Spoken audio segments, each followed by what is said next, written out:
ఇడ్లీలని ఇట్లా కోస్తున్నాను అనమాట ముక్కలు ముక్కలుగా.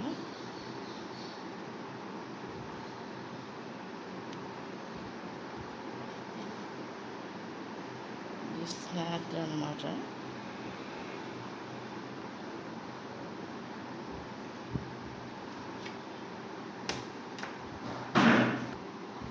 ఫ్రెండ్స్ ఇవన్నీ కూడా ఇలా వేసుకుంటున్నాను అనమాట. ఇది స్నాక్ తినొచ్చు అనమాట ఫ్రెండ్స్. వీటిని దీంట్లోనే కర్రీ కూడా వండొచ్చు అనమాట. ఫ్రై అనమాట, తోటకూర వేసి దాన్ని లివర్ ఫ్రై అంటారు అన్నమాట ఫ్రెండ్స్. అది ఈసారి చేస్తాను అనమాట. చేసినప్పుడు పెడతా వీడియో. నేను 2 తీసుకున్నా ఇడ్లీలు చూపిద్దామని మీకు. మొత్తం 3 ఇడ్లీలు తీసాను ఫ్రెండ్స్ నేను.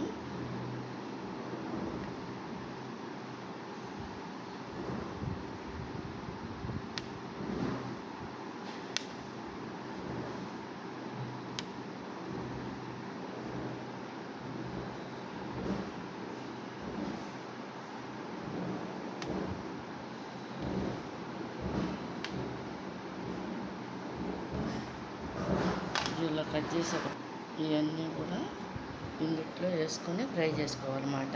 అది ఏంటంటే జీలకర్రతో చేసిన ఐటమ్ అనమాట ఫ్రెండ్స్. పొయ్యి పెట్టేస్తాము ఒకటి. దీంట్లో ఈ గరిటలో సగం చేసుకున్నాం ఆయిల్.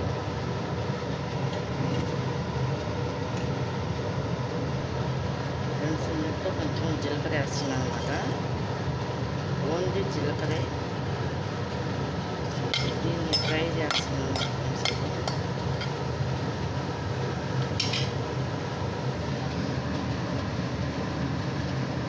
ముక్కలు ఉన్నాయి కదా ఫ్రెండ్స్, ఇవి దీంట్లో వేసి ఫ్రై చేస్తున్నాను అన్నమాట. స్నాక్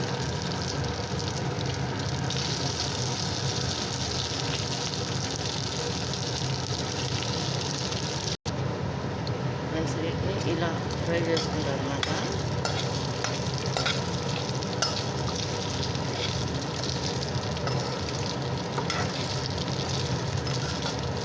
జీరా రైస్ అంటారు కదా, అట్లాగే వీటిని జీరా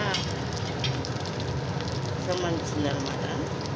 ఈ పీసెస్ అన్నమాట ఫ్రెండ్స్. చూడండి ఇట్లా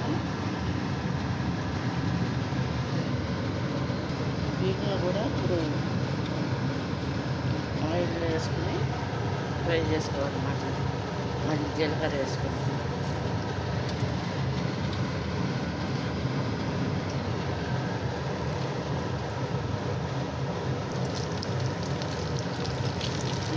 ఫ్రై చేసుకోవాలన్నమాట.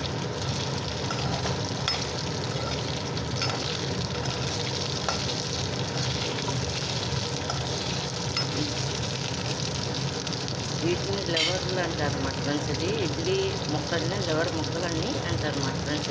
దీంట్లో తోటకూర కలిపి ఫ్రై చేస్తే అది లెవర్ ఫ్రై అని చెప్పేసి అంటారు అన్నమాట ఫ్రెండ్స్. అది కూడా చేస్తారు సార్. ఇది ఏంటంటే ఓన్లీ వడ్డీయే చేస్తున్నాను అన్నమాట.